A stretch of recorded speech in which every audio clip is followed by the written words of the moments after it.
Culture Club? Well, if you would have told me 2 years ago that I would dig like Boy George and I'd really want to come and see the show, I would have said, you know, like, shove it, you know?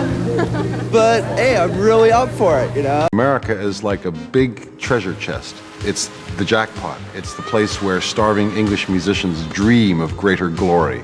It's making it. Journey? Oh, Duran Duran. Are you going to stay with what you know and love, or are you going to, like, go over to the dark side? We won.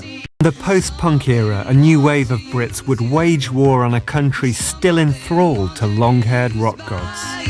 I think we went to America with the intention of not being seduced by it. We went there with a very kind of hardened English punk mentality when we first went. In America, if you don't arrive in a limousine, they're not going to pay to see you.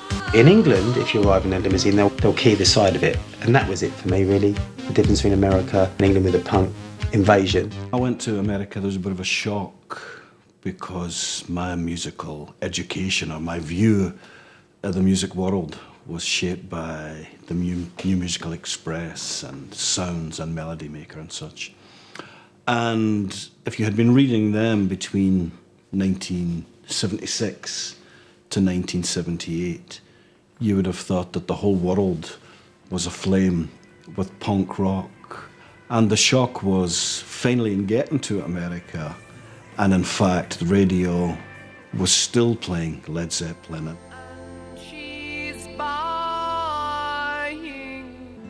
On Christmas Eve 1977, a new British sound landed on American shores. Over the past year, the Sex Pistols had single-handedly changed the musical guard in the UK. Could they now do the same in the USA? This is no fun! Hampered by internal problems, the Pistols did not begin to have the same impact in America as in England. But the Pistols did have a profound impact. They were the Trojan horse for a British new wave in America, future seers who condescended to the corporate American music biz. In short, they were the first British band who knew better. Emerging from the underground was the nascent sound of hip-hop. One of its founding fathers was the Bronx's Afrika Bambaataa. And in the true spirit of transatlantic exchange, British music would play a crucial role at the heart of hip-hop. One minute you could hear rock music at my party.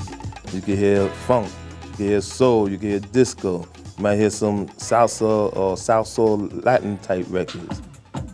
I could take you into some of the early techno pop records of Kraftwerk, Yellow Magic Orchestra, of Gary Newman. You know, people used to be crazy. How is he playing Gary Newman at a hip hop party, you know?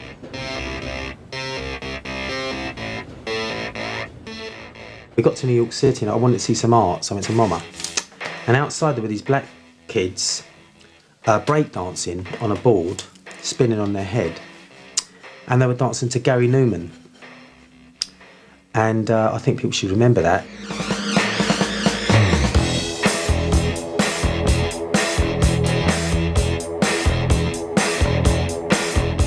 Because Gary Newman was a pioneer and they loved it. They'd be beatboxes with Gary Newman. And that pretty much, I think, speaks for itself. Because I had no idea what Gary Newman looked like.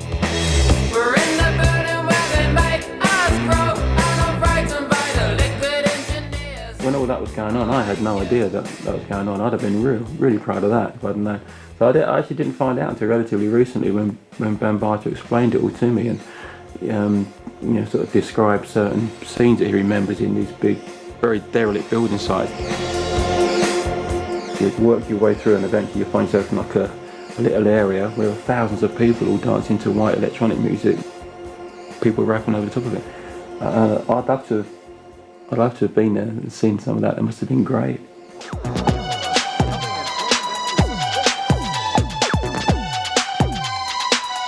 In 1982, Bambaataa released Planet Rock, one of the first hip-hop records to chart.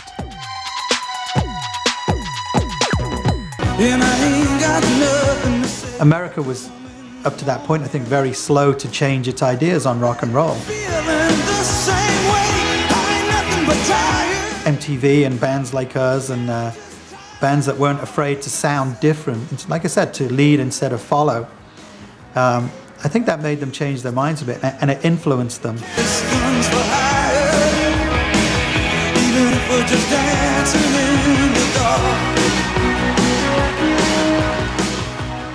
A lot of American groups learnt from what the British groups were doing with video and the whole way they presented themselves.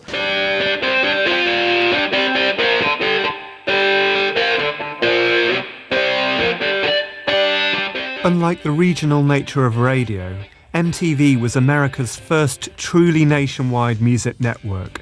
Its reach promised to be massive, but in 1981 there was one problem. Nobody was making videos. Apart from the Brits. I'll take you back in time. In the early days of MTV, in the early 80s, we would probably get no more than 3 to 5 videos a week. That was it. That was the maximum output of the music companies combined. There really weren't that many videos being made. Imagine we're sitting in a music meeting one day, and we're playing, we're checking out all this new music, and one of the music people says, "We have this video by this band called the Flock of Seagulls." The what? Flock of seagulls. Yeah! And you put it in, and that riff hits, and it is really hard. And here comes this guy with this craziest haircut you've ever seen. You're like, yeah. In the UK, Flock of Seagulls were one of many foppish bands with outlandish hairstyles. But mainstream America, still enthralled to long hair bands, just hadn't seen the like. The video for I Ran made them the first living room stars of MTV.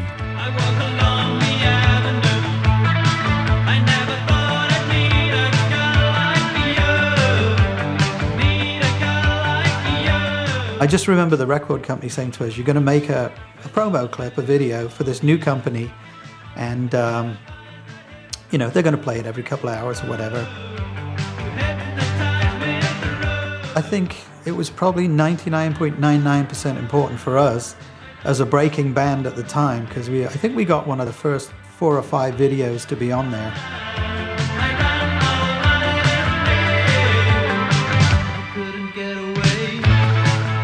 Bands in those days, especially bands like us, were so image-laden because we'd listened to David Bowie and stuff like that, and we wanted an image that was as big as that. Our heroes were big images, so we wanted to have big images, and it doesn't show on radio, but on TV it's right in your face. You are about to participate in a cable adventure, which reaches from the outer limits to your inner sanctum. A lot of British bands, got tremendous exposure on MTV.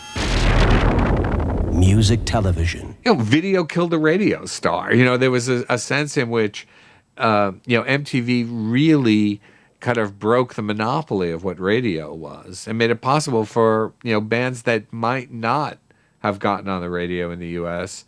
because of the way they looked or the way they acted or the way they sounded. It gave them a route in. There were many of them, but probably Duran Duran is most synonymous with MTV in its early days. Oxide. We won. Duran Duran was one of the first guest VJs ever on MTV. And they came into the studio that day, and I'm floored because Nick has full-on makeup. Like ladies kind of makeup. And I was like, whoa, okay. He's going on like this.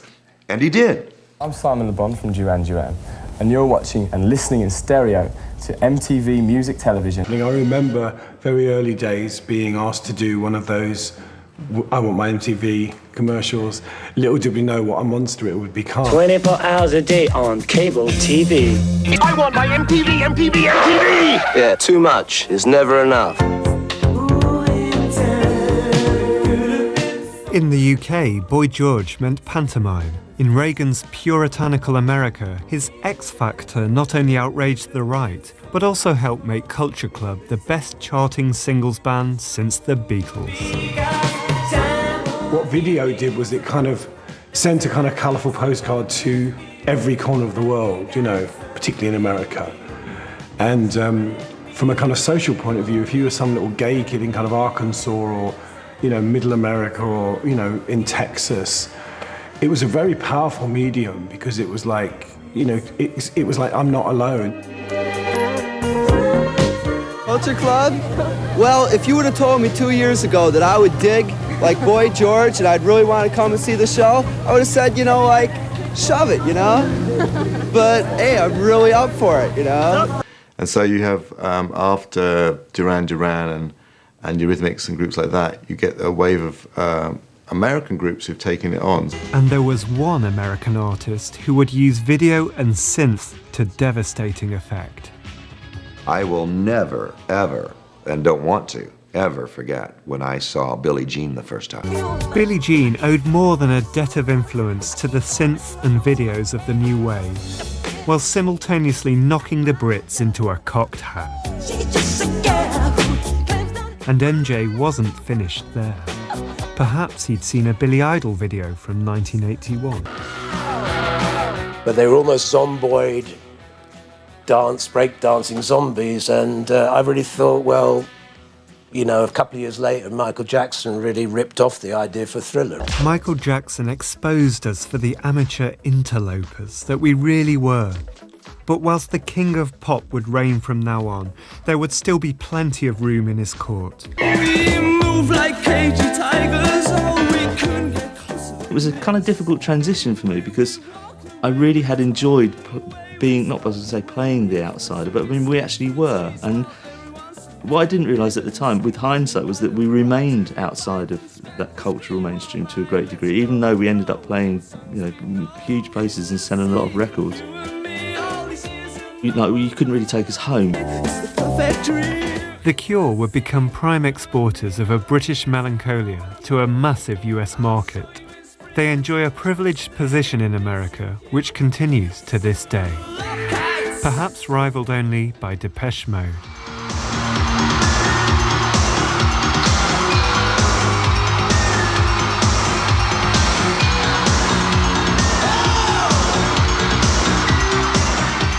There were a lot of similarities, and certainly a lot of similarities in our career, particularly in America. I don't think so much anywhere else, actually. It's probably only in America, because we were perceived as English bands. And so the distinctions kind of blurred. For the mainstream American media, there are no distinctions. Of all the British bands loosely associated with post-punk music in America, none would enjoy the enduring success of The Cure and Depeche Mode.